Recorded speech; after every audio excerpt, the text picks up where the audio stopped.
Bismillahirrahmanirrahim. Alhamdulillahi rabbil alamin. Wassalatu wassalam ala sayyidil mursalin wa imamil muttaqin. Sayyidina wa maulana Muhammadin wa ala alihi wa sahbihi ajma'in. Alhamdulillah, segala puji kembali dan selalu terhatur kehadirat Allah yang masih melimpahkan nikmat sehat, afiat, panjang umur pada kita seberataan, sehingga kembali diperjumpakan di majelis ilmu kita yang kita selalu berharap mudah-mudahan kegiatan majelis ini bujur-bujur membawa kita pada kebaikan-kebaikan di dunia dan terlebih di akhirat. Amin ya rabbal alamin. Melanjutkan kitab Sabilul Iddikar, yang mana kitab kita Sabilul Iddikar ini berada di penghujung pembahasan. Itu artinya satu mat lagi khatam. Sedikit kita mengingatkan intisari kitab Sabilul Iddikar. Kitab kita Sabilul Iddikar, kitab mulia karangan Imam Abdullah Al-Haddad ini membahas tentang fase-fase perjalanan umur manusia. Ada 5 fase atau 5 perjalanan inti dari umur manusia. Fase pertama yang awal kita baca, min hin khalaqallahu Adam alaihi salam wa dhamina dhahrahu ad-dhurriyyata. Perjalanan manusia yang pertama adalah semenjak Allah pertama kali menciptakan Nabi Adam alaihi salam. Diciptakan Nabi Adam alaihi salam dan kita seberataan keturunan Nabi Adam itu dimasukkan Allah Ta'ala di dalam punggung sidin atau tulang belakang sidin. Ini perjalanan yang sudah kita lalui, yaitu berada di sulbi Nabi Adam. Hanya saja kita kada merasa dan kada ingat lagi kayak apa sensasi ketika masih di sulbi Nabi Adam alaihissalam. Hanya saja kita baca bahwa Nabi kita Muhammad sallallahu alaihi wasallam, beliau ketika masih berbentuk nur, cahaya, berada di sulbi Nabi Adam, Nabi kita Muhammad ada perasa, bahkan masih ingat perjalanan tersebut. Yang mana jar Imam Haddad kita baca bahwa Rasulullah sallallahu alaihi wasallam memiliki pengerasa yang kada dimiliki manusia umum lainnya. Sehingga sidin tahu ketika berpindah dari sulbi ke rahim sampai pada Nabi Ibrahim, sampai pada sebelum Nabi Ibrahim Nabi Nuh, berpindah sulbi ke rahim sampai akhirnya keluar dari rahim ibunda sidin Siti Aminah. Perjalanan dari sulbi ke rahim yang dilalui Rasulullah sidin merasa. Dan kita pun masing-masing melalui perjalanan itu. Semenjak Nabi Adam dicipta, kita keturunan Adam dimasukkan dalam sulbi Nabi Adam. Lalu berpindah dari sulbi ke rahim Siti Hawa, kemudian ke anak sidin, kemudian ke cucu sidin, berpindah sampai akhirnya kepada kedua orang tua kita, dan puncaknya lahir kita dari rahim mama kita. Ini perjalanan yang pertama, perjalanan umur manusia.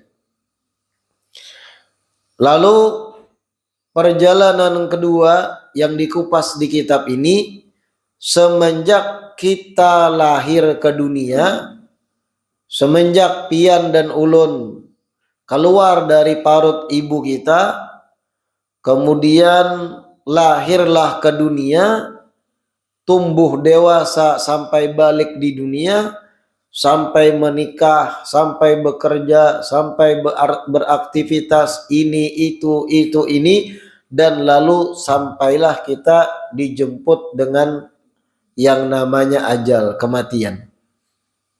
Ini fase kedua perjalanan umur. Semenjak keluar dari rahim, kemudian meninggal dunia, dicabut roh kita. Dan di fase kedua ini, yang saat ini kita masih berada di dalamnya, di fase kedua ini penentu.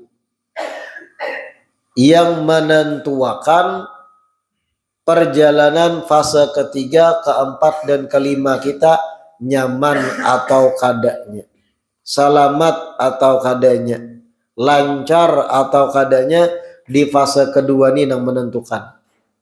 Fase kita menjadi mukallaf, akil balik, dituntut untuk mentaati perintah Allah dan Rasul, menggawi nang fardu-fardu, menjauhi nang haram, menjaga diri dari perbuatan nang kada diridhai, memperkuat iman, lalu harapannya wafat husnul khatimah. Ini perjalanan kedua, semenjak lahir dari parut mama kita sampai meninggal dunia. Perjalanan kedua ini pun sebenarnya kalau dibagi lagi, ada bagian-bagiannya. Ketika masih bayi, yang berperan penting dalam mendidik kita, membentuk karakter kita, kedua kuitan kita. Semenjak umur tamyiz, mulai mengerti baik dan buruk, yang menentukan pendidikan baik dan buruk kedua orang tua kita. Lalu masuk fase balik, yang di situ kita menjadi mukallaf. Kita apabila berbuat dosa, dicatat dosa kita. Berbuat pahala, gasan kita juga pahalanya.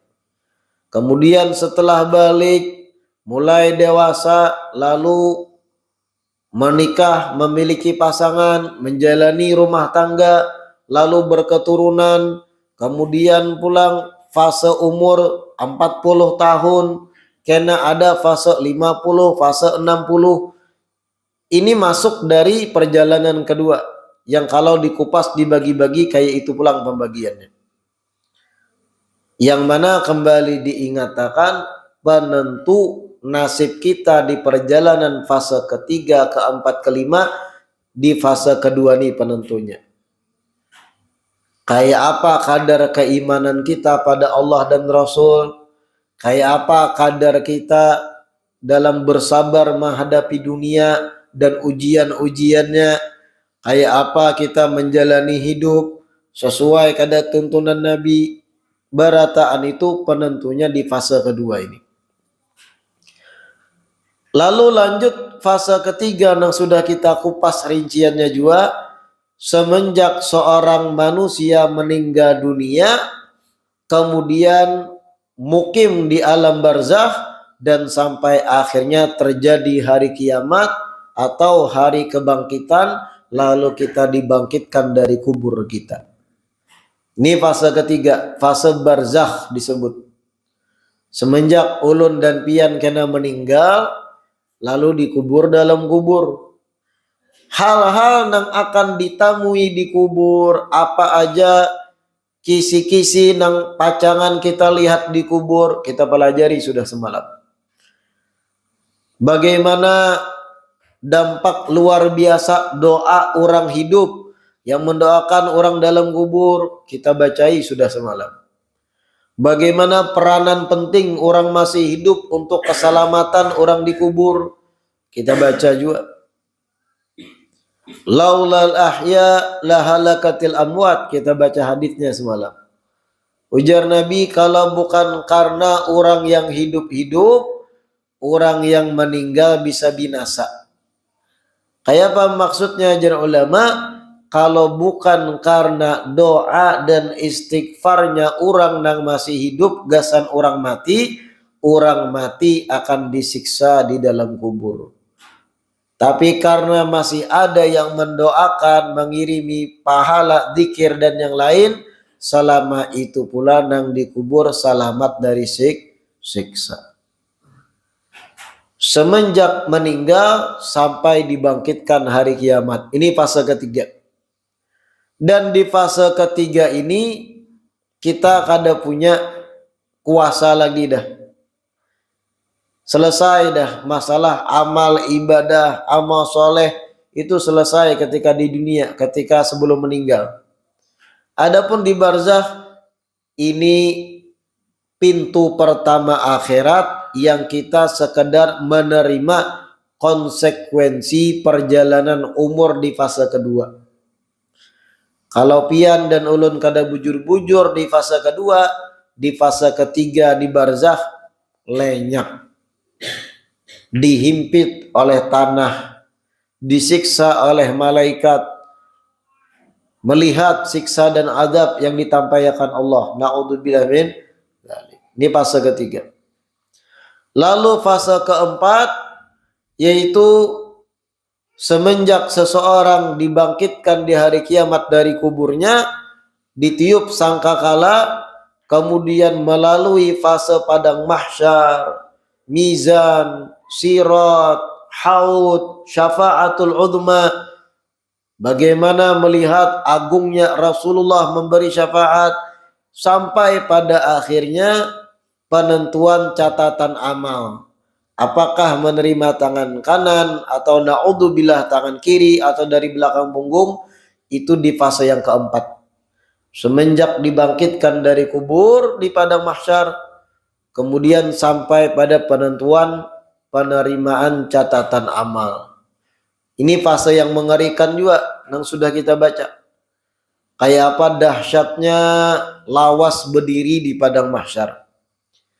Ada yang merasa ratusan tahun kada tuntung-tuntung mahsyar. Mayoritas makhluk manusia merasakan lawas ratusan tahun di padang mahsyar. Matahari didekatkan oleh Allah Ta'ala sehingga banjir keringat kita berataan. Masing-masing kadang memikirkan orang lain yang dipikirkan nasibnya seorang masing-masing. Bagaimana dahsyatnya sampai-sampai kita kada lagi menoleh pada lawan jenis di padang mahsyar itu. Kada peduli lagi binian, aurat ini dan itu, saking mengerikannya mahsyar. Dan kita membaca juga bahwa di padang mahsyar itu mereka-mereka yang ketika di dunia berisi anak dan meninggal lagi halus, anak-anaknya yang halus meninggal ketika di dunia, itulah yang akan menolonginya, membawakan minuman-minuman segar kepada kuitan-kuitannya di padang mahsyar. Makanya salah satu doa ketika anak kita yang halus meninggal, Allahumma ja'alhu faratan li abawaihi. Ya Allah, jadikan anak ini tabungan gesan kedua orang tuanya. Wa dhukhran lahuma, tabungan untuk syafaat kuitannya di padang mahsyar. La ilaha illallah. Selesai fase keempat, masuk fase terakhir perjalanan umur manusia, yaitu penentuan apakah seseorang masuk neraka ataupun masuk ke dalam surga. Masalah gambaran besar tentang neraka kita baca di perjumpaan yang terakhir. Bagaimana mengerikannya neraka Allah Ta'ala itu. bagaimana siksa yang kada baampihan, kontinu, la nihayata lahu, kada ada ujung akhirnya bagi orang-orang yang mati dalam keadaan kufur pada Allah dan Rasul. Minta tolong pada penjaga neraka, kada ditolongi, sekian ribu tahun hanya mau ditamui. Ketika ditamui oleh malaikat Malik penghuni neraka, minta tolong pada malaikat Malik, kada ditolongi oleh malaikat Malik. Terus dalam siksa yang pedih, sampai akhirnya mereka minta tolong pada Allah Ta'ala, ya Allah, bolehkan lagi kami ke dunia, maka kami akan beramal soleh. Apa ujar Allah? Ikhsa'u fiha, hinalah kalian, terus tinggal dalam neraka. Wala tukallimun, jangan lagi ajak aku bicara. Sehingga penghuni neraka pun putus asa ketika itu dan menerima siksa-siksa dan azab yang pedih yang kadada ujung akhir zaman dan waktunya. La ilaha illallah.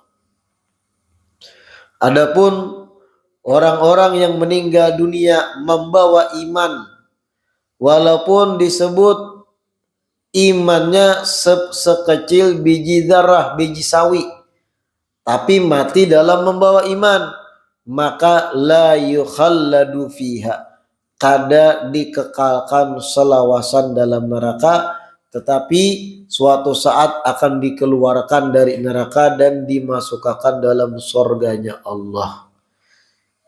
Makanya mudah-mudahan kita berataan diwafatkan husnul khatimah, dalam keadaan beriman, dalam keadaan yang baik, dalam keadaan yang hibak dengan amal soleh, jauh dari dosa-dosa, bersih dari kezaliman-kezaliman pada manusia lain, sehingga wafat kita dalam keadaan aman, damai, dan husnul khatimah.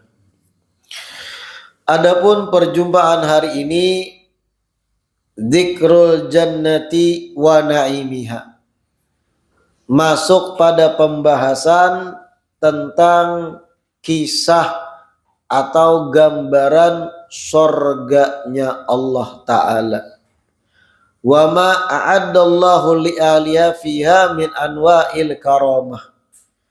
Fasal atau bab tentang surga dan nikmat-nikmatnya, dan apa aja yang Allah siapkan bagi penghuni surga di dalamnya dari aneka macam kemuliaan. I'lam annal ayati wal akhbara fi dzikril jannati katsiratun muntasyiratun.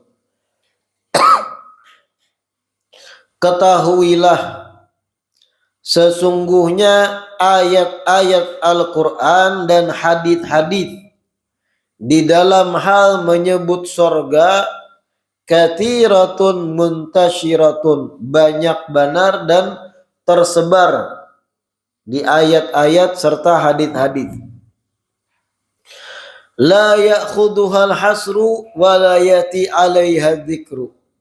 Saking banyaknya ayat-ayat berbicara tentang sorga, hadits-hadits berbicara tentang sorga, kadakawa dihitungi dan kadakawa dibatasi dengan sebutan, saking banyaknya. Fanushiru ila tarafin minha qaribin mujazin. Maka kami di sini, jar Imam Haddad, akan mengisyaratkan sedikit daripada gambaran sorga secara ringkas, diikhtisar. Yahsulu bihi tadhkir wa ta'rif, yang mana dengan sedikit yang kami sebut ini akan terhasilkan tadhkir, pengingat gasan kita, wa ta'rif, dan pengenalan gasan kita tentang apa itu surganya Allah. Bijumali dzalik, qala Allah Ta'ala, termasuk gambaran besar tentang surga itu Allah berfirman, wa basyiril ladzina amanu wa amilus shalihat, dan wahai Nabi Muhammad, berilah kabar gembira kepada orang-orang yang beriman dan beramal saleh, anna lahum jannatin tajri min tahtihal anhar, bahwa sesungguhnya mereka akan mendapatkan taman-taman sorga yang mana sungai-sungai mengalir di bawahnya. Kullama ruziqu minha min thamarati rizqa qalu hadzal ladzi ruziqna min qabl. Setiap mereka dianugerahkan buah-buahan surga, mereka akan berkata, hadzal ladzi ruziqna min qablu. Ini buah yang sebelumnya kami diberi jua nang kaya ini. Ila qaulihi ta'ala, sampai pada firman Allah, wa hum fiha khalidun, dan mereka orang yang beriman dan beramal saleh itu salawasan di dalam surga. Coba perhatikan ayat ini. Allah menggambarkan garis besar surga itu. Ujar Allah, wa basyiril ladzina amanu, berilah kabar gembira pada orang-orang beriman, wa amilus salihat, dan beramal soleh. Apa kabar gembiranya? Annalahum jannatin tajri min tahtihal anhar, bahwasanya mereka itu akan mendapatkan kebun-kebun sorga yang mana sungai-sungai mengalir di bawahnya. Jadi gambaran besar sorga itu merupakan jannat, taman-taman atau kebun-kebun rindang nang hijau yang ujar Allah tajri min tahtihal anhar, di bawahnya mengalir sungai-sungai yang banyak. Macam-macam sungainya. Ada susu, madu, dan semacamnya. Jadi gambaran sorga garis besarnya itu Allah beri kisi-kisinya. Apa? Satu kebun nang rindang yang hijau, yang luar biasa pemandangannya, yang di bawahnya ada sungai-sungai, ujar Allah. Tempat terbaik di dunia, kalau kita mengerti dan kalau sampai pada umur kita sudah tua, kita akan menyimpulkan bahwa di dunia, ini bicara dunia dulu, tempat terbaik itu manakala satu tempat tuh rindang, penuh dengan pohon-pohon yang hijau, yang bagus, dan ada sungai-sungai mengalir di bawahnya. Itu tempat terindah di muka bumi, bagi yang paham mengerti. Bahkan jangan pian kira orang-orang nang sugih, nang kaya raya, triliunan-triliunan hartanya, jangan pian kira mereka tuh merasa puas dengan bangunan-bangunan megah nang dibangun, beton-beton nang kuat nang kokoh dari bangunan rumah nang dibangun, apartemen mewah. Manusia secara natural itu di penghujung umur atau di umur tua, inya akan mencari tempat tinggal nang damai. Bagaimana tempat tinggal damai itu? Kebun-kebunan. Coba pian lihat pensiunan-pensiunan PNS. Kayak apa menghabiskan masa tuanya? Bukan baramian. Ini manusia normal lah. Bukan nang hura-hura, nang ajub-ajub, diskotik, dan yang lain. Ketika manusia sudah sampai puncak pemikiran nang sempurna, apa nang dicari dalam penghujung umurnya? Ketenangan. Dari mana ketenangan? Tempat nang rindang, nang nyaman, nang di situ berkebun. Coba lihat aja nang tuha-tuha nang normal cara berpikirnya. Ketika sudah tuha, memilih mencari tempat tinggal yang jauh daripada orang banyak. Berisi rumah kadang di tengah kebunnya. Di kebunnya banyak buah-buahan, di situ ada sungai, santai menikmati masa tua. Memang kayak itu natural jiwa manusia tuh mencari kedamaian. Makanya Allah ketika menggambarkan bagaimana sorga, Allah gambarkan jannat, kebun-kebun nang hijau, nang rindang, yang tajri, yang di bawahnya berjalan, min tahtihal anhar, berjalan mengalir sungai-sungai. Pian tuh kalau sudah tua, duduk santai di kursi, ada rumah, pohon-pohon rindang hijau bagus rapi, lalu ada sungai mengalir. Itu puncak kenyamanan hidup di situ. Apalagi no hobi mau unjun. Aja sambil menimbai unjunan. Wah, damai hidupnya. Bukan nang beramian di diskotik, bukan nang di bioskop, bukan nang di mall, bukan nang asik-asik di stadion ini itu. Damai, ada tempat tinggal nang layak, nang nyaman, lalu kebun-kebun mengelilingi, ada sungai berjalan. Itu tempat terindah di dunia. Dan itu cita-cita banyak mereka nang selama ini bekerja sibuk di kantor-kantor.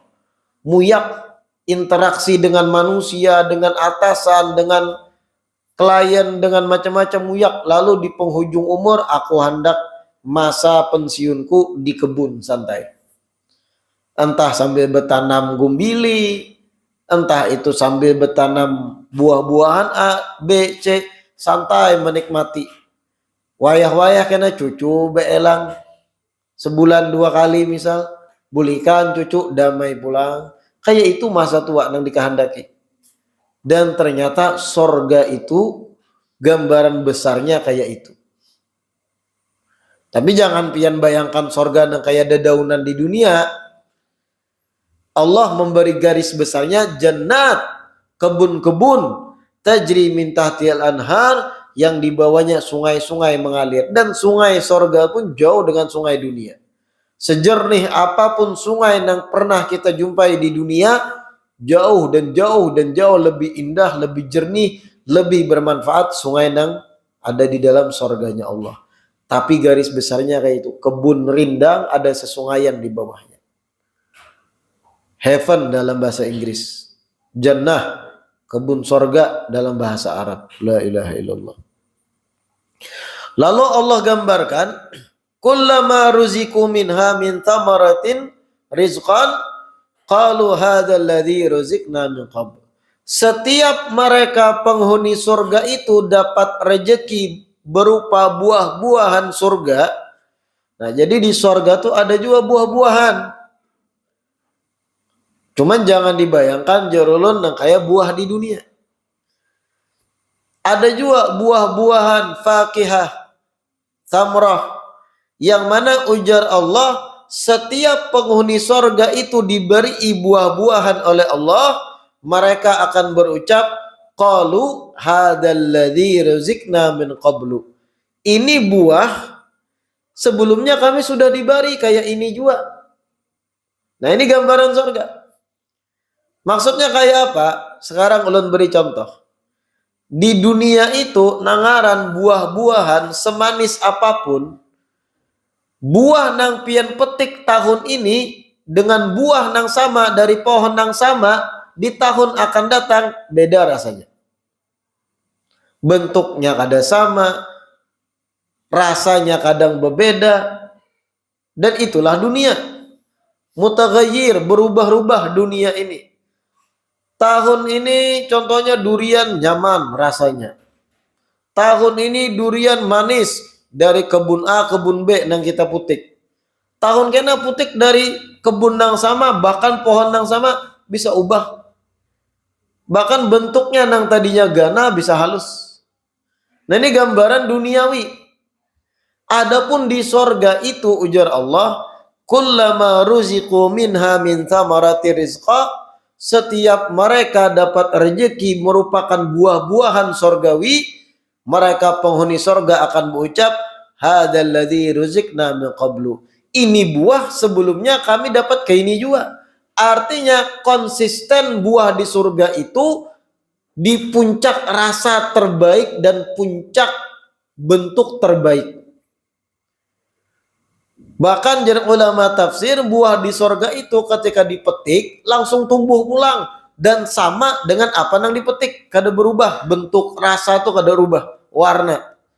Nah, ini yang dimaksud hadzal ladzi ruzikna min qablu. Ini buah ujar penghuni sorga sebagaimana sebelumnya kami sudah diberi, kada berubah, sama besar berat dan rasanya senikmat sebelum nang diberi. Beda dengan buah dunia jar ulun tadi. Musim tahun ini pian putik durian, tahun kena dari pohon yang sama belum tentu sama rasanya. Bentuknya belum tentu sama. Rambutannya kah? Terkadang rambutan tahun ini bagus, nyaman, manis.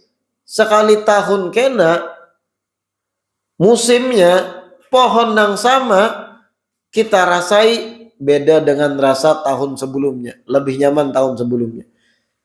Ini menunjukkan dunia ini fana, ada perubahan, faktor cuaca kadang, atau kitanya sasar betuha, liur sasar bepahit, iyalah. Kitanya kadang ada perubahan.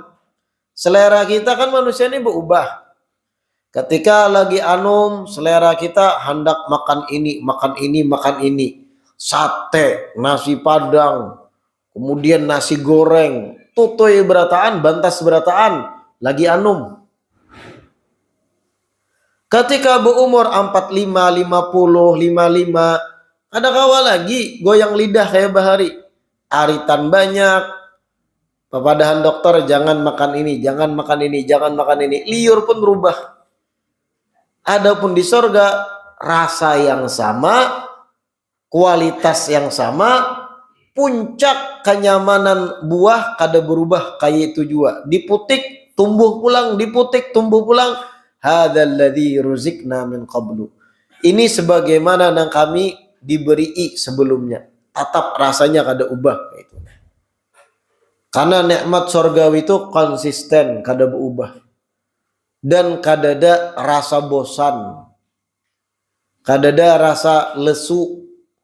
Kada ada sifat kulir di surga itu kada ada. Di dunia ini senikmat apapun nikmat nang pian nikmati, amun karancakan muyak, iyalah.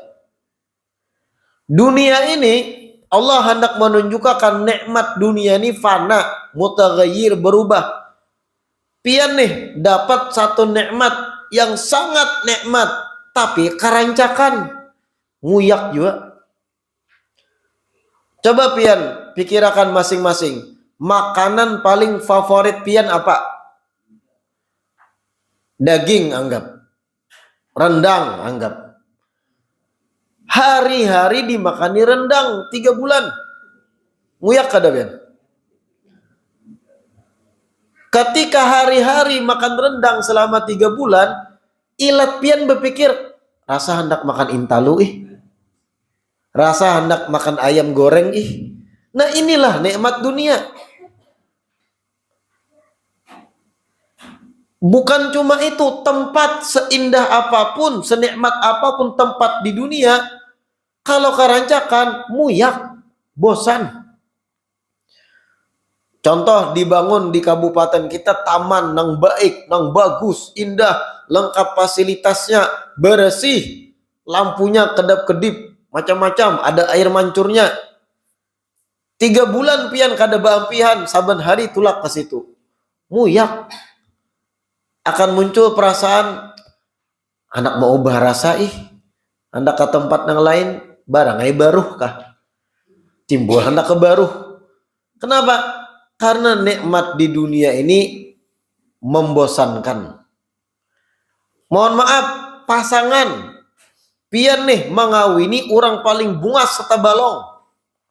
Paling bungas, paling langkar serta balong pian kawini. Hari-hari pian lawan inya. 5 bulan aja muyak. Menunjukkan apa? Dunia ini tempat bukan salawasan kita menunggui. Allah ingin menegaskan kalau ikam hendak dapat nikmat nang kada berubah rasanya, itu di surga. Muyak. Makanya untuk menghilangkan bosan lawan pasangan, terkadang muncul drama-drama. Jangan bingung ada drama dalam berumah tangga, kena besesarikan, kena berarangutan, kena rami tetawaan lawan bini, kena wayah-wayah kada betaguran. Padahal seranjang gara-gara masalah sepele, inya bemasak pian sambati masin. Model pulang inya sarik tersinggung, Sebenarnya drama berumah tangga itu penghilang rasa bosan. Kalau pian damai terus lawan bini, sudah bungas inya salehah, damai kada suha pian bahual, muyak juga. Aku pengen peperangan je pian. Itulah manusia tadi. Pian nih bisi bini bungas langkar tapi kada suha tahual, damai hidup pian stabil. Pian hendak dimasakakan masakakannya. Pian hendak tulak kemana-mana kada ditakuninya. Damai itu bang. Muyak juga. Bosan. Harus ada bumbu-bumbu. Percekcokan, pertengkaran. Jangan dikira rumah tangga Nabi itu stabil lah. Rasul itu dalam menjalankan rumah tangga. Kalau pian belajar sirah sejarah. Tapohual lawan istri sidin itu berapa kali?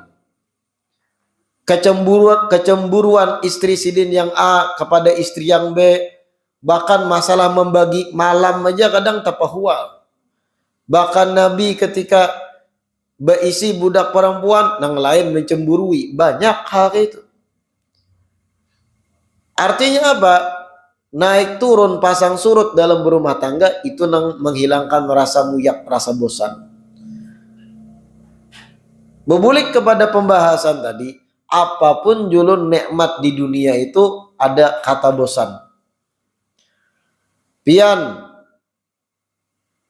berisi kendaraan yang paling baik, paling bagus, nyaman, irit, tangguh, sip, pakai ya setahunan, muyak juga, bosan juga. Pian begawi, digawian pian rutin, tulak jam sekian, bulik jam sekian. Tulak jam sekian, bulik jam sekian. Hari Sabtu libur, Minggu libur, Senin masuk pulang, kayak itu pulang, kada perubahan. Muyak kada? Muyak bisa stres, pian. Makanya perlu hiburan, liburan, maunjun dan yang lain. Inilah dunia. Adapun di sorga, nikmat-nikmatnya konsisten. Kullama ruziqu minha min thamaratin rizqa qalu hadzal ladzi rizqna min qablu. Wa qala ta'ala, dan Allah berfirman juga, wasiqal ladzina taqaw rabbahum ila jannati zumara. Dan mereka orang yang bertakwa digiring, mereka orang-orang yang bertakwa kepada Tuhannya digiring menuju sorga zumaron, rombongan-rombongan. Jadi kita kena mudahan amin masuk sorga tu rombongan-rombongan. Kada surangan-surangan, kada berombongan, berjamaah masuknya. Kebahagiaan itu zumaro, dibagi rata. Gembiranya itu kita berombongan, kada surangan-surangan. Ila qaulihi ta'ala, sampai pada firman Allah, wa qila alhamdulillahi rabbil alamin, dan dikatakan segala puji bagi Allah Tuhan semesta alam. Wa qala ta'ala, dan Allah berfirman juga, waliman khafa maqama rabbih jannatan, dan bagi orang yang takut pada kedudukan Tuhannya, maka ia akan mendapatkan 2 kebun sorga. Tabarakasmu rabbika dzil jalali wal ikram. Maha suci nama Tuhanmu yang maha memiliki kemuliaan dan keagungan. Wa qala ta'ala, dan Allah berfirman, wasabiquna sabiqun ulaikal muqarrabun, dan orang-orang yang dahulu masuk ke dalam surga, merekalah orang-orang yang didekatkan di sisi Allah. Fi jannatin na'im, berada di sorga-sorga yang nikmat. Ila qawlihi ta'ala, sampai pada firman Allah, thullatun minal awwalin wa thullatun minal akhirin. Ada sekelompok besar yang dari golongan pertama akan masuk sorga. Umat terdahulu maksudnya. Wa thullatun minal akhirin, dan sekelompok besar dari umat akhir zaman pun akan masuk ke dalam sorga. Wa qala ta'ala, dan Allah berfirman, innal abrara yashrabuna min ka'sin kana mizajuha kafura. Sesungguhnya orang-orang yang baik, orang-orang yang beriman, orang-orang yang bertakwa akan meminum dari gelas yang campurannya merupakan berbentuk atau semacam air kafur. Ulama tafsir mengatakan maksud air kafur di sini Allah menyamakan banyu nang pacangan diminum penghuni sorga dengan air kafur. Dari segi mana sasamaannya? Warnanya yang putih bersih dan aromanya nang wangi. Allah hendak melakukan pendekatan kepada kita yang membaca Al-Quran bahwa minuman sorga itu bersih, wangi. Gitu. Dan itu pun belum tuntung menjelaskan bagaimana hakikat minuman tersebut dalam sorga. Garis besarnya aja Allah tampaikan, Allah tunjukkan. Ila qauli ta'ala, sampai firman Allah, wa kana sa'yukum mashkura, dan usaha atau upaya kalian pun diterima oleh Allah Subhanahu wa taala. Wa qala ta'ala, dan Allah berfirman, udkhulul jannata antum wa azwajukum tuhbarun, maka masuklah kalian ke dalam sorga, kalian beserta pasangan-pasangan kalian akan digembirakan atau akan diservis di dalam sorga. Nah, ini juru ulama, ayat ini menjadi dalil bahwa kelak ketika kita masuk sorga, kita akan dimasukkan berbarengan dengan pasangan kita di dunia. Asalkan pasangan kita beriman dan bertakwa juga. Jadi pian dan ulun, pasangan kita di dunia, istri-istri kita, suami-suami pian, para ibu-ibu, akan diperintah masuk surga tuh baumbai. Udkhulul jannata antum wa azwajukum tuhbarun. Maka masuklah kalian beserta pasangan-pasangan kalian ke dalam surga, tuhbarun, dan kalian akan digembirakan di dalamnya. Tapi syaratnya asalkan beriman dan beramal soleh. Kalau pasangan kita orang yang jauh dari kata takwa, jauh dari amal soleh, maka yang masuk surga kitanya aja. Pasangan yang kada beriman bertakwa kada. Adapun yang sama-sama beriman bertakwa, rumah tangga ini bagus, suaminya soleh, istrinya solehah, masuk beumbai ke dalam surganya Allah. Ini menurut mayoritas ulama tafsir. Ibn Katsir mengatakan azwajukum di sini teman-teman kalian yang sama-sama beramal soleh. Tapi dibantah oleh ulama tafsir lain bahwa mereka yang dimaksud azwajukum sini pasangan ketika di dunia. Tapi dengan syarat beriman dan beramal soleh sebagaimana pasangannya. Ini kalau ada nang betakun, ada pertanyaan kayak apa Bib? Di sorga itu dikumpulakan, kada pulang lawan bini kami. Ini dalilnya. Akan dikumpulakan pulang. Pernah ada kisah, ada pasangan suami istri datang pada tuan guru, alim ulama. Nang istri betakun pada tuan guru. Guru, kalau kami masuk sorga, kami kumpul lagi kada? Ujar nang bini nih, ulun kena mun masuk surga, kumpul lagi kada lawan suami ulun. Ujar tuan gurunya, iya akan kumpul pulang. Pasangan di dunia tuh akan dikumpulkan pulang karena di akhirat. Asalkan beramal soleh sama-sama, beriman amal soleh. Muha nang laki mandom, merangut dengan jawaban guru tadi. Bingung nang guru, kenapa merangut pian? Maka dikumpulkan pulang karena di surga. Apa jawaban yang laki? Di dunia aja ulun muyak sudah.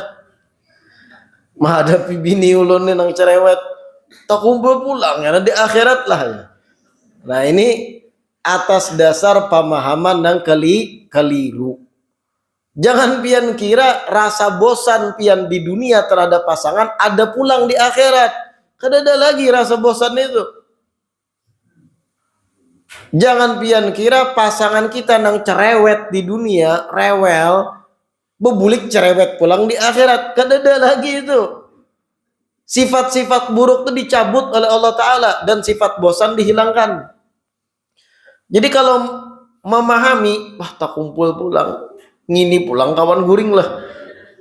Ini keliru ini. Dikiranya sifat watak karakter bini nang kada baik itu kan ada pulang di sana. Itu kada ada lagi. Bahkan fisik pun kada sama nang kayak di dunia. Umah lawan nang lamak nih pulang kan ada akhirat. Di sana kada lagi lamak. Umur pun umur ideal kada tuha, fisik pun fisik nang bagus sempurna. Jangan samakan lu nang laki itu di mandam marangut. Nah, apa aja tuan guru? Tak kumpul pulang lah belum aja. Jangan kawan yang lain. Nah, ini menandakannya kada mengerti gambaran sorga itu kayak apa. Udkhulul jannata antum wa azwajukum tuhbarun. Ila qauli ta'ala sampai pada firman Allah, lakum fiha fakihatun katsiratun minha ta'kulun. Bagi kalian kena dalam sorga buah-buahan yang banyak, minha ta'kulun, yang kalian akan memakannya dari buah-buahan tersebut. Wa qala ta'ala innal muttaqina fi maqamin amin fi jannati wa uyun. Ila qali ta'ala fadlan min rabbik dzalika huwal fawzul azim. Wallahu a'lam. Kita lanjutkan insyaallah di perjumpaan berikutnya. Mudah-mudahan yang kita baca hari ini bermanfaat. Tolong diingatkan pada kawan-kawan dan jamaah yang lain bahwasanya majelis kita sudah kembali aktif, karena sebagian besar jamaah masih banyak nang kada tahu, mengira bahwa aktif majelis setelah bulan Maulid berakhir. Insyaallah malam Kamis akan datang kembali aktif dan selanjutnya. Mudahan kita seberatan disehatkan badan, diangkat penyakit-penyakit dari diri kita, dan diberikan taufik dan kemudahan untuk selalu bisa menuntut ilmu agama. Amin ya rabbal alamin. Wallahu a'lam.